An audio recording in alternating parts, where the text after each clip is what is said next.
Okay.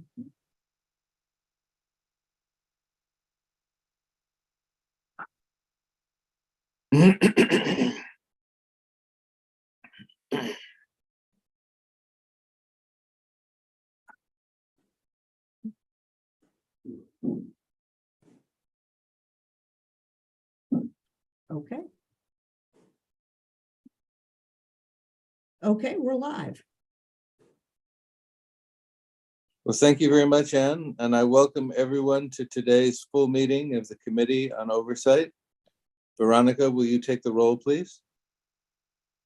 Please stay here when I call your name. Roger Beachy, Here. Vicki Chandler, Here. Stephen Leith, Here. Scott Stanley, Here. Kevon Stassen, Here. Wanda Ward, Here. and Steve Willard. Here. Do we have any other board members on the call today? Matt Malkin.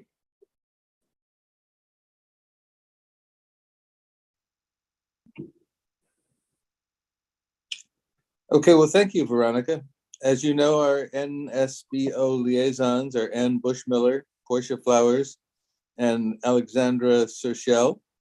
Our executive secretaries are Drew Ayers and Veronica Shelley.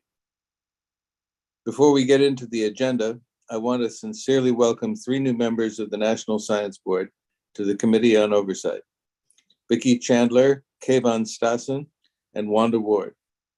These 3 bring immense knowledge about the NSB, NSF, and academia to our already strong committee. Let me say, we have waited a long time for your arrival, and we are overjoyed to have you on the team. I also want to thank Wanda for agreeing to be the vice chair of the NSB NSF Commission on Merit Review. She is an incredibly talented individual with knowledge of the NSF that complements her NSB activities to a fairly well. It's a large undertaking, but invaluable to the agency and federal research community. Moving to our agenda, today's entire meeting will be an open session. We will begin with approving minutes from 3 previous Committee on Oversight meetings. The committee will then move to hear reports out of 2 agency leaders. First, Alicia Needler, head of the Office of Integrative Activities, what we call OIA, will be with us to discuss the much anticipated Merit Review Digest. After that report, Janice Coughlin-Keister, the Chief Financial Officer and Performance Improvement Officer, will give her update. Moving to the minutes, the committee has been busy in recent months, and because of this, we have 3 sets of minutes needing approval. 2 sets of meetings take place since the new year, and 1 from 2022. I request approval of the Committee on Oversight's minutes from the April 4, 2022 Committee on Oversight meeting, which are on tab 1.3 of the Diligent Board Book. Through an oversight, we are just now approving these minutes. The subject matter is timely in this meeting as it dealt with Alicia's presentation on merit review. Are there any corrections to those minutes? Hearing no corrections, the minutes stand approved as presented. For the second set of minutes, I request approval of the committee's minutes from the January 18th, 2023 CO meeting, which are in tab 1.1 of the Diligent Board Book. Are there any corrections to those minutes?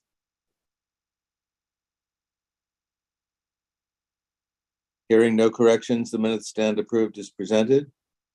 Finally, I request approval of the committee's minutes from the February 8, 2023 Joint Committee on Strategy and Committee on Oversight meeting, which are in tab 1.2 of the Diligent Board Book.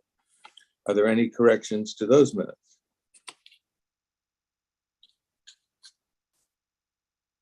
Hearing no corrections, the minutes stand approved as presented.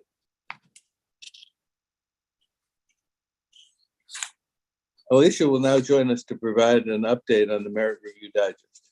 We have been waiting patiently for this report, so I do not want to take a lot of time away from Alicia and her presentation.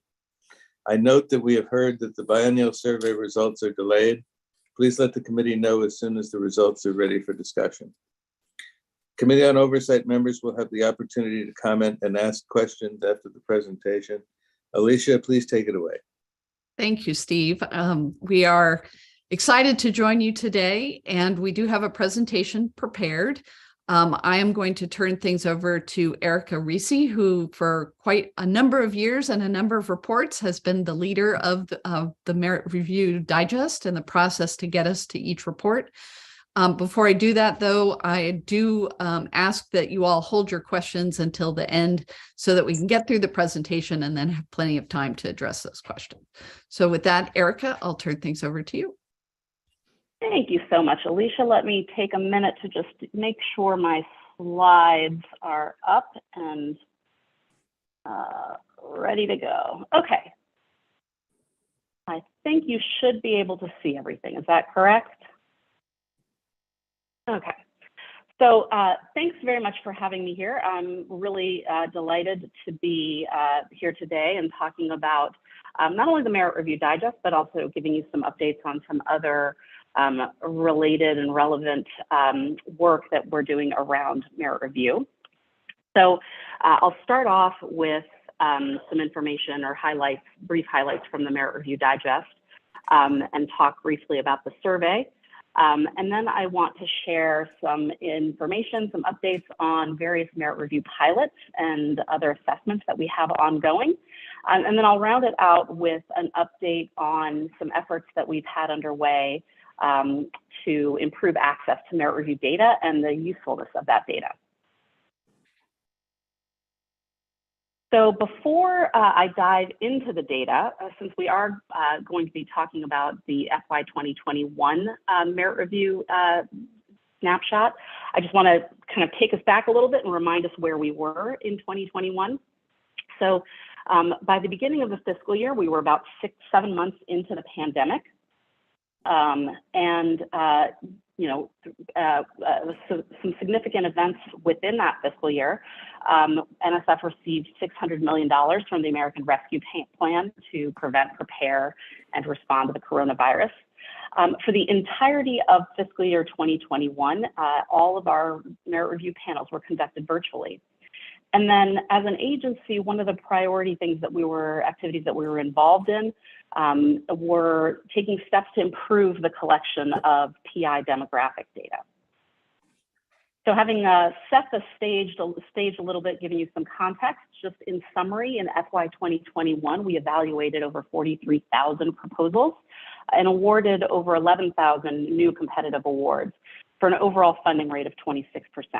And so that was a 7% decrease in awards and a 2 percentage point decrease in the funding rate compared to 2020. When we look at who submitted proposals to NSF in 2021, almost a third of the proposals were submitted by early career PIs, which we define as someone who's within 10 years of receiving their last degree at time of award. 27% of the proposals were submitted by female PIs. 5% were submitted by PIs who identified as Hispanic or Latino, and 25% of the proposals were submitted by PIs who identified as Asian, 3% from Black or African American PIs, and another 3% from PIs of all other reported racial identities. We do collect the data at a more granular level for the individuals that are in that last category. It's just that I wanted you to be able to see the slice of the pie, so we've grouped them for presentation purposes here. So I think there's actually some really interesting observations when you start to look at the intersection of gender, race, and ethnicity with career stage. So that's what I'm going to show you in the next couple of slides. So in the first set of bars, I have my highlighter on so hopefully you can see. In the first set of bars, you see that among the cohort of early career PIs, women submitted 34% of the proposals.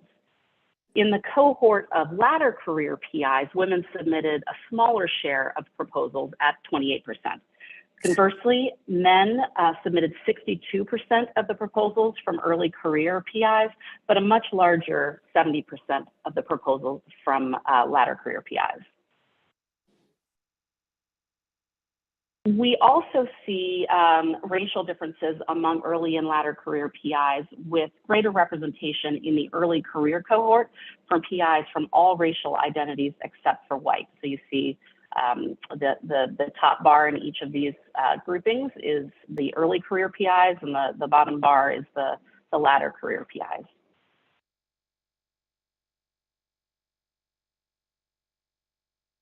Similarly, compared to latter career PIs, early career PIs who identify as Hispanic or Latino submitted a larger share of proposals. I think what's really interesting is that these last three charts all suggest that early career PIs are more diverse than later career PIs. And there's a higher participation among early career PIs from those who identify as female, as a race other than white, or who are Hispanic. So there are other statistics of interest in the FY 2021 Merit Review Digest, which, as we mentioned, will be, or which I'll say is going to be published soon. And monitoring the merit review statistics is one of several activities that we use to obtain insights into how the merit review process is working. Another activity I want to highlight is a biennial survey that we conduct of PIs and reviewer experiences. And the primary purpose of the survey is to assess PI and reviewer satisfaction with the merit review process and their perceptions of its fairness and quality. So NSF hires an outside contractor to do this survey for us. And as mentioned, we don't yet have the final survey report or the results to share with you, but just some overview information about the survey. We sent it to nearly 67,000 PIs and reviewers. And these are the ones who either submitted a proposal or reviewed proposals in fiscal year 2019 or 2020. And we saw an overall response rate of 27%. So we got over 17,000 responses total.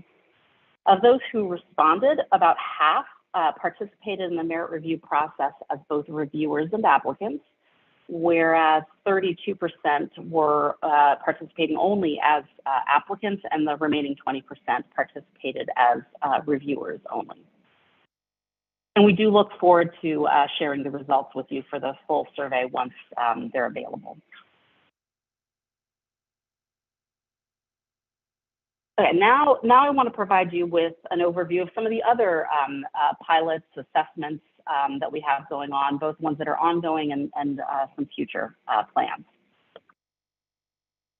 We're already working on the next Merit Review Digest. And then you'll also recall that in 2021, fiscal year 2021, the National Science Board passed 2 resolutions that were related to merit review. The first was to develop a plan to ensure that there's appropriate broader impacts expertise on COVs. And the second was to implement policies to maximize reviewers' preparedness. So we've been piloting the addition of broader impacts expertise on COVs for the past year. And we've also completed a number of reviewer training pilots. And we're in the process of analyzing all of these pilots and summarizing what we've learned. And then finally, something that's on the horizon for us is that CHIPS and Science Act included a provision for NSF to conduct an assessment of how the broader impacts review criterion is applied across NSF. And we're currently planning our approach for this work.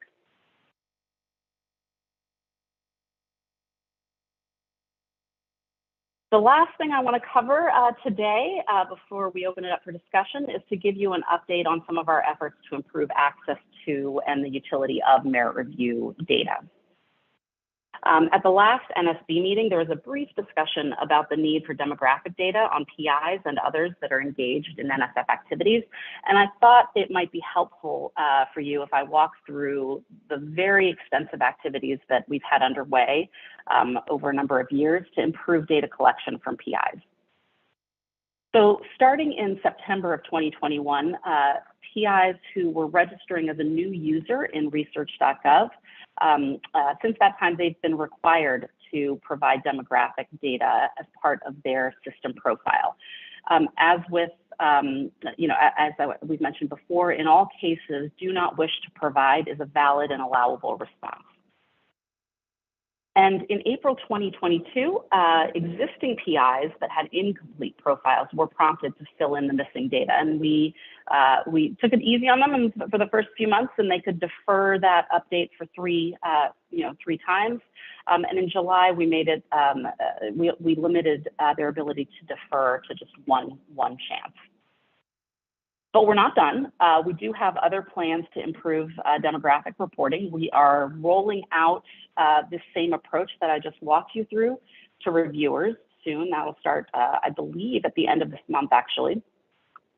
And we're also changing options for reporting gender by adding an additional gender option. You'll see, once that rolls out, you'll be able to select female, male, or unspecified or another gender identity.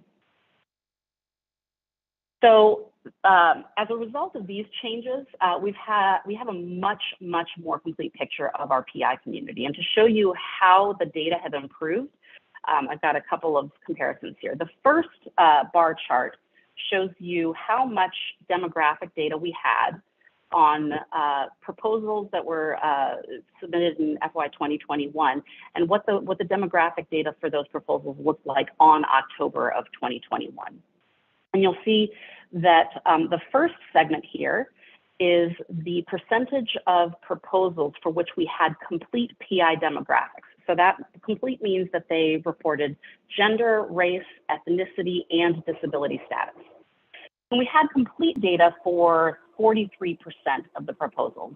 But for the remaining 57%, we had partial or complete non-response. To see how things had improved, we took that same universe of proposals and then restated the demographic data based on the data that had been reported by PIs as of last month. Because the demographic data is associated with their profile, any update that they make today allows us to apply that data and see, retroactively to proposal activity that from the past. And so we now have complete demographic data for 75% of the proposals, and complete non-response decreased from 20% to 10%. So this is a really dramatic improvement. And we're really pleased with this improvement. And we do hope that we'll see some incremental additional improvement in the FY22 Merit Review Digest and in future years as we catch many of those PIs that maybe haven't submitted a proposal or logged in since February. That'll get a little bit better as we register new PIs who submit proposals for the first time. That data will continue to get a little bit better.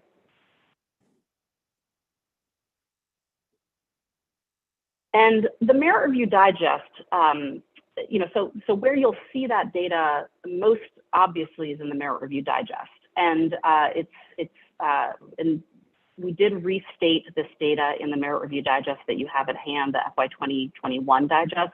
We did apply those updates to fiscal year 19, 20, and 21, so that you can see some of that improved data going back a couple of years. And so the Merit Review Digest will continue to be a great resource. It presents static data on a defined set of statistics. That's extremely helpful for providing a longitudinal record of the merit review process. That's great for a lot of purposes, but it isn't great for everything. And so we do have other resources, other tools that are available. So the NSF by the numbers site, which is accessible from nsf.gov, allows the public to engage more dynamically with the data, to explore, for example, data by state or by institutional characteristics. You can drill down and filter in other ways as well. I've just shown you a screenshot of the numbers by state data. And it's in NSF by the numbers is also where you can go to see a dashboard that shows our progress on the agency priority goal. And that priority goal is to improve representation in the scientific enterprise. So all of that data is available in the NSF by the numbers as well. So with that, that was a lot to cover, covered a lot of ground. Just wanted to give you a general overview of some of these things and some of the ways that we understand or look to understand and monitor the merit review process. We'll open it up for discussion and question now, but Alicia, I just wanted to see if there was anything that you wanted to say before we turn it back over. So thank you, Erica, for the presentation. And I might suggest that you be ready to share slides up again, because seeing those graphs and making those data available might come in handy in some of the Q&A. But I also want to reinforce some of the messages that Erica provided, much around the merit, collection of demographics in the Merit Review Digest, and some of the concerns that we saw, as well as the board members saw. I feel like we have made vast improvements in those areas. And some of Erica's last points around static data versus more dynamic ways of delivering data around merit review is something that I hope we will be able to discuss today and also into the future. So with that, I'll turn it back over to Steve, and we can take questions and hear comments. Thank you very much for a great presentation. I'm sorry to do this at the last minute. Steve Leith, are you there? I am here. I can't see the hand raised. Oh, Will you lead people through the questions, please? sure. I have a question if you want me to start. I don't have Sure. my hand up yet. Okay. So obviously we've got better response rates than in the past, but when I was looking at the demographics, they're changing clearly because the younger PIs or earlier career PIs are more diverse in our proposal. But did we have goals in mind, and where are we at with this positive shift? Are we kind of ahead of where we thought we'd be, behind? I'll let Alicia handle that, because I think that's well, Erica, maybe you can start with the digest framework, and I can speak to other things. Yeah, so I think that we don't, when we talk about, goals could be in several different ways. When we talk about goals for improving the collection of demographic data, I don't think we had specific concrete goals on a particular level of completeness that we were I was trying thinking to more achieve. on the percentages shifting, that, I see. PIs are more I see. diverse. The group of PIs is more diverse now than in the more senior people. Yeah, absolutely. So I'm fine. The Merit Review Digest is primarily just about reporting the data that are. I think there are a lot of there are a lot of discussions about specific goals, and the APG is one way that we think about the kinds of goals that we're trying to achieve. I think that broadly, we still see that submission rates for groups of PI, or for PIs that are from historically underrepresented groups, continues to be largely below their their representation in the population, the general American population. A little bit better when we compare it to their population in STEM, although there's a lot of differences within particular disciplines around representation. So it's a little bit difficult to, when you're just looking at the total NSF number, to get a true sense, for example, of what participation looks like within a discipline, because it can be quite different. I was just thinking, though, if we wanted them to represent the population as a whole, is our trend line such that if this continued, we'd be there in 5 years, or wouldn't be there for 100? But it looks to me like a pretty good jump in a short amount of time. So I was relatively pleased. But all right, so with regard to Steve Willard, we'll do Scott Stanley, and then right after Scott, we'll do Roger. I just wanted to make sure I understood the data on the demographics as far as the complete response, partial response, and non-response. Does that have to do with specifically they click do not wish to provide, or they're not even addressing the question? So yes, it means that particular chart, if they selected do not wish to provide, that does count as a response. Okay. One of the things that we've done, however, in the Merit Review Digest, obviously slides, we can't cover all of what's in there, but one of the significant improvements that we've made to the digest this year is that we've restructured the data tables to make it much, much clearer how much data is truly is unknown. And that would include both because it's missing as well as data that is, they've reported do not wish to provide. It was a little bit, that data were there before, but it was a little bit harder to find. We do see, and we do have the detailed data that underpins it. So we do know, for example, that do not wish to provide, although people are responding in that way, we are still getting very, very good response rates. And what I mean, and we are also getting a lot of responses where they've actually provided us their identity, not just selected do not wish to provide. Thank you. Roger, go ahead, please. Yeah, thanks, Erica and Alicia, for this update on the report. The implications of some of the graphs and the data that you showed would sort of indicate that universities are hiring more diverse and hiring more, I mean, really working towards a greater diversity. Is there a way that the NSF, so part of your measurements depends in terms of percentage of the demographic, depends on how well the institution that's affiliated with that applicant, how diverse they are. Is there a way that we can track that diversity in the context of the grants and our grant applicants and the awards? So the most important part of this to me is what the percentage of applicants that are successful is. And that confirms that diverse applicants don't want to have been hired.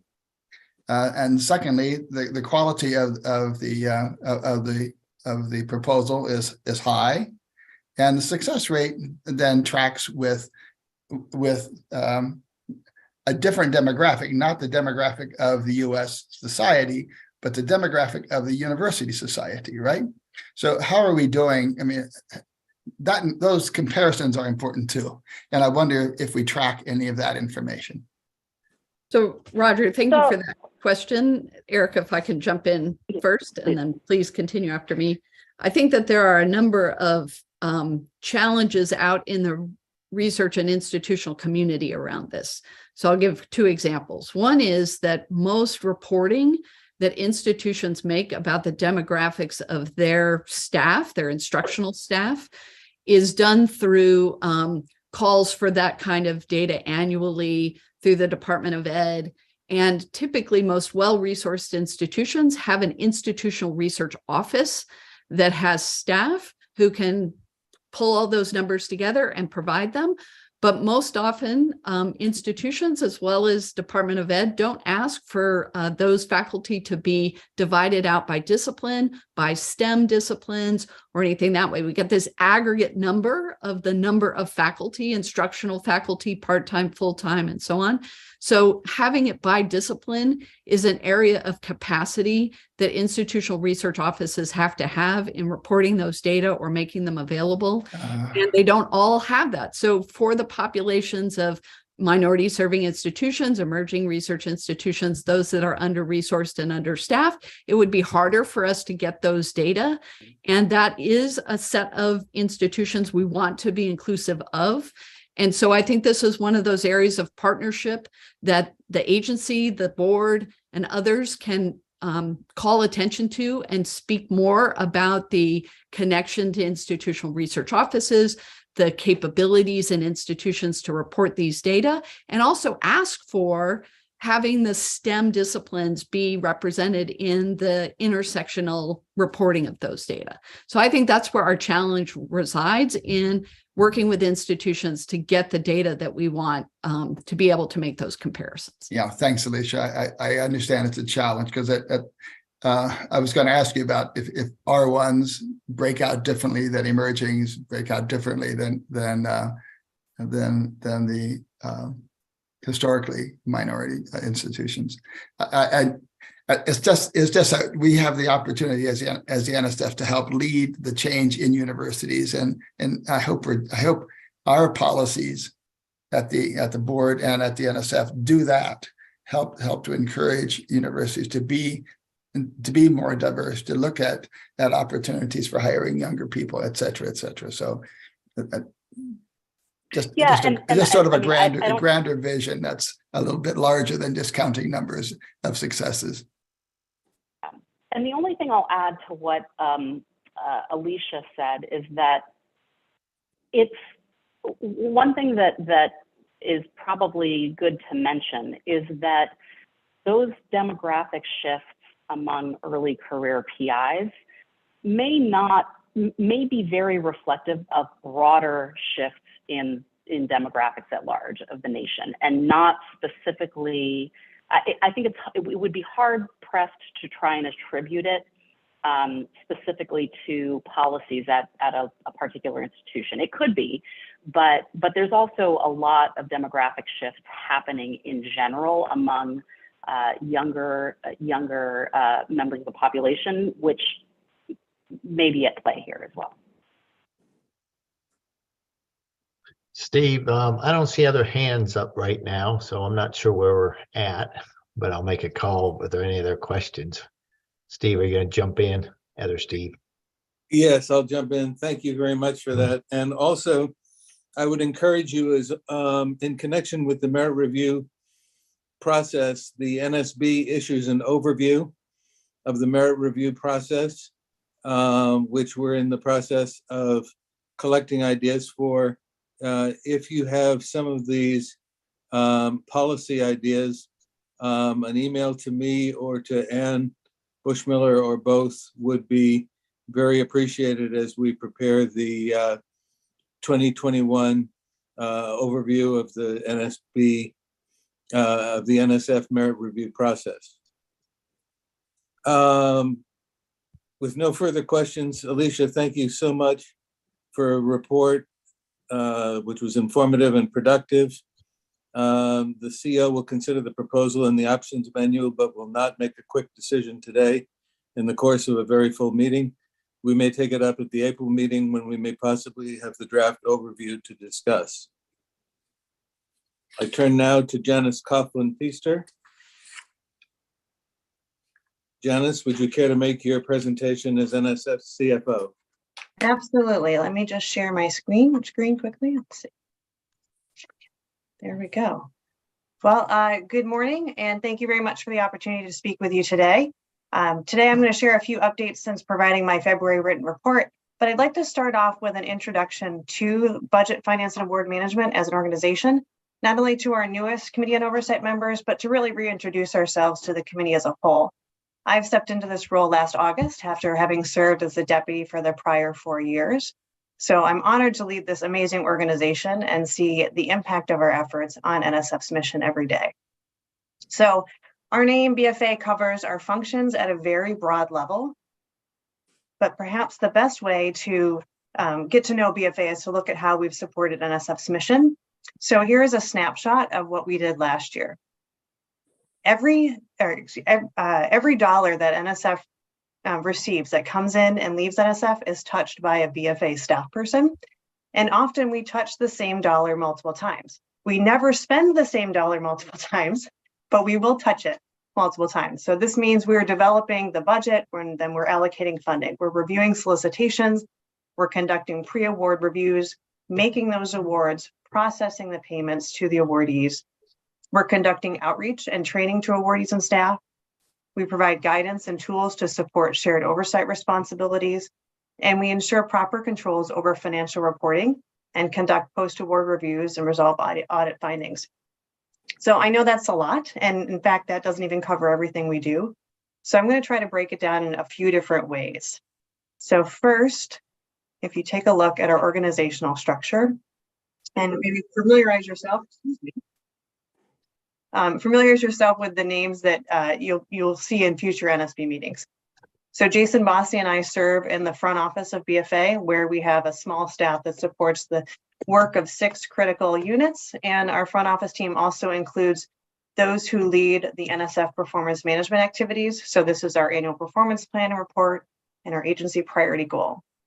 And then moving down to our divisions, we have our budget division that develops, analyzes, and executes NSF's budget. So I think many of you know Caitlin Fife, our budget director, and Tony DiGiovanni as her deputy. The Division of Acquisition and Cooperative Support, or DACS, provides acquisition and cooperative agreement award leadership. So this is the team that manages the awards for all of our research facilities, as well as all the awards for other research and operational contracts and complex agreements.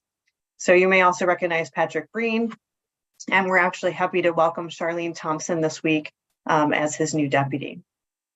In the Division of Financial Management, that's where we develop and support NSF's financial policy and manage our financial resources. So this includes the controls over financial reporting, and it's also where we house our central enterprise risk management support for the agency. So DFM is led by Mike Wecklow and John Linsky. The Division of Grants and Agreements is where we provide direct support to our programs and activities at all stages of the award lifecycle. So this is pre-award through closeout. So most of our awards for our research proposals are funded through DGA actions, and they're under the leadership of Jamie French and Lisa Scott Mooring. And our Division of Institution and Award Support is where we develop and communicate the proposal and award policies and procedures. So this is known as our PAP guide or PAPPG. This is also where we provide pre-award support and post-award monitoring, and we administer NSF's electronic award systems. And Kadira Dantro is our newest division director, and she joined us 3 weeks ago with decades of experience in federal grants management, and she partners with Alex Winnick, who also has decades of experience in this space. And then lastly, our large facilities office, where we develop policies and procedures and promote project management practices and share lessons learned for our research infrastructure portfolio. And Matt Hawkins is our team lead there. So I think you can see that this is a pretty large portfolio. This slide's just another way to look at our core functions in BFA. We provide business, financial, and analytical services to NSF and participate in all stages of the award lifecycle. As I said, we touch every dollar multiple times. But fundamentally, we contribute to NSF's mission in that we drive policy through budget strategy, and then we assess and mitigate risk in executing that strategy. And that risk management piece really drives every policy we issue and every process we run. So all of that goes through, is done through our internal control environment. So again, our pre-award reviews, the terms and conditions that we include in our awards, the oversight and monitoring that we conduct, including audit resolution, and our financial and performance reporting. And there's a number of tools that we provide to the agency to facilitate all of that. So much of what we do comes from external requirements as a part of the federal government, but we really work to make sure that those requirements work for NSF. And every day we try to balance how we mitigate risks while limiting burden on staff and awardees. So we aim to be efficient and effective and demonstrate strong stewardship of taxpayer funding. Now, we do all of this with a team of staff who are subject matter experts in the federal government and with NSF's processes and systems. So in performing this work, we rely very heavily on strong partnerships with several stakeholders. So internally at NSF, we work closely with our sister business service provider, the Office of Information and Resource Management, or OIRM. And certainly we partner with program staff every day in developing guidance, facilitating risk management, and developing policies around our financial assistance, research infrastructure oversight. We also partner with Congress and OMB and other federal agencies.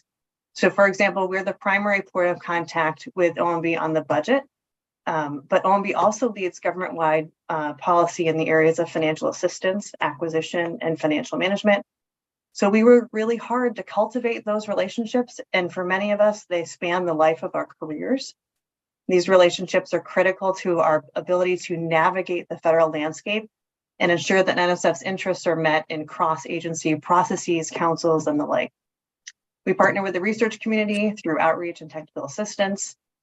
We are also very proud of the critical partnership that we have with our IG colleagues. Together, we ensure that we are good stewards of taxpayer funds while meeting mission. And I'm happy to talk more at another time about how we've strengthened our guidance, our oversight, and our monitoring by working to understand and resolve IG's findings very rapidly. and share information early and often to aid our work. And last and certainly not least is our partnership with you as the National Science Board. We work to provide you the information you need to fulfill your role. We hope to create opportunities to glean from your expertise and do that in a manner that demonstrates our effective stewardship. So before I close, I have one important update since my February written report to the board. On Thursday, March 9th, OMB and NSF began rolling out the fiscal year 2024 President's Budget. This is not the typical budget year where all of our materials are released all at once. So as such, we've been sharing key materials through the National Science Board Office team, and our congressional justification chapters are being released on a rolling basis. Overall, the budget is very exciting news for NSF. We have an all-time high request level of $11.3 billion to fund research and education across all STEM fields. And the budget continues, includes funding to continue our implementation of CHIPS Plus Science Act, including support for the TIP Directorate, addressing research security requirements, and enhancing broadening participation and workforce development to train the next generation of STEM talent. So thanks again for your time today, and I look forward to working with all of you. Thank you very much for that. Steve, are there any questions? I'm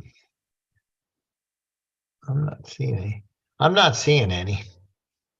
Okay. I'm looking. No, I got everybody up, I believe. That was very helpful, Janice. So taking the chair's prerogative to go back, I didn't want to ask too many questions of Alicia and whatever in the process, but just two thoughts if I could go back in the agenda to the merit review process. Is it fair to say, two questions. One, is it fair to say that we are seeing a reduction in the number of proposals that are being made to us, even equalizing for the COVID situation? And what are we doing as a foundation to increase the number of proposals that we receive? And then the second thing is if you could talk briefly about the dreaded subject of dwell time. So I'll take the first question, proposals across the agency, and we are still looking at various intersectional analyses around, where are declines significantly seen? Is it a type of institution? Is it a region? Is it with a type of PI? So all of those are ongoing analyses, both across the agency, but also within directorates. And so there's no, I think I can safely say there's no one reason why there would be declines in proposals, but the pandemic certainly had a lot to do with it. I gave a briefing to the Association of Public and Land Grant Universities Council on Research, and I had a couple of research leaders tell me that over the pandemic, a lot of their PIs increased their proposal activity. And so in 2021, there was an increase, and in 2022, there was a decrease because either they were saturated with funding or that they were exhausted from submitting proposals. So there's a cycle to this that some institutions see more than others. And that's another interesting intersectional way to consider the data. So across the agency, we do have this agency priority goal where we are trying to increase proposals, especially from groups underrepresented in STEM and institutions that have been historically underserved and under-resourced. And that continues through FY23. We've already given the board a briefing on the APG. And so that's, again, across the foundation. Program officers are doing what they do within their communities to address declines in proposals, but across the agency, we have a number of working groups and strategy teams that are helping in different ways to help increase those proposals however we can. Thank you. So dwell time, we have a process that is just getting started within the agency that we call strategic reviews. And we have a topic that we're considering around customer service measures. So I'll leave it at that because we're just getting started, but dwell time fits within that. And so that's certainly something that we can revisit in a future conversation. Great. Thank you. And I also wanted to compliment you for all the work you do going to speak at various institutions outside. We have broader impact meetings next week in Baltimore. And thank you for taking on the keynote speech at that rather important discussion. We'll have a team of your committee on merit review, re-examination there for a listening session earlier that day. I look forward to that. Is there anything else before this meeting of the Committee of Oversight? So I see that Kayvon has his hand up. Oh, good. Thank you. I do. Thank you, Alicia. Being new to this committee, I wanted to ask, with this merit review process, how granular do we normally look at these kinds of metrics? So, for example, the awards and declines in funding rate, right? You know, the sort of the slide that was shown is sort of across the foundation, but within individual directorates and maybe even more specifically within individual divisions, those kinds of metrics can vary widely. How granular do we normally look at those things? How, as a committee, how do we make sure that we keep at least that level of granularity on our radar screen?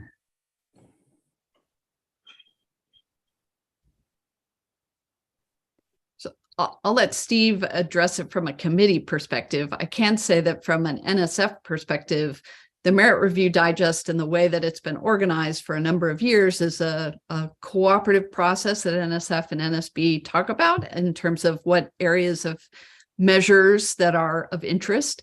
However, part of our mentioning of the NSF by the numbers is this is the dashboard system that NSF is making publicly available to engage a broader community in the discussion around the measures. I mean, we're measuring the research community, so they should see how they are participating. And there's a lot of, as Erica described, there's a lot of ways to filter the data, to drill down into the data, to take a look at patterns by institutions, by divisions, by types of institutions, EPSCoR, ERIs, and so on. So this is where we want to put our energy and be able to, again, have a much more dynamic availability of the data as opposed to the Merit Review Digest, which is a static one-time reporting of the data. And as we've seen in past years, when we've had a blip in reporting of, say, demographic information, that doesn't get updated and we don't go back and republish the 2019, 2020 Merit Review Digest. We just update things in the 2021 digest. So having a more dynamic dashboard that does have trend data, we have years, at least a decade of data available, that makes for more readily accessible data so that we can have very current and updated look at performance, especially when we have to make a course correction or a change in updating when we see better reporting of demographic data, for example. Yeah. And generally speaking, the glory that I have found in 4.5, 5 years at NSB is the relationship with the NSF staff has been wonderful. And so we can actually, some of the most meaningful exchanges are when we do ask questions getting down into the details, and the wealth of knowledge of the NSF personnel is just made manifest in front of all as we try to come up with the bigger ideas and the trends that are our appropriate purview. So I think go ahead and ask questions of the staff. You'll be amazed at the degree to which they command their fields and the degree to which that informs our efforts to come up with trends and bigger topics. Great. So maybe it is just a bookmark for us as a committee. I in my experience, there's a tendency to focus on means and trends. I think there's a lot of insight to be gained from also looking at variances. Yes. Are there any other questions?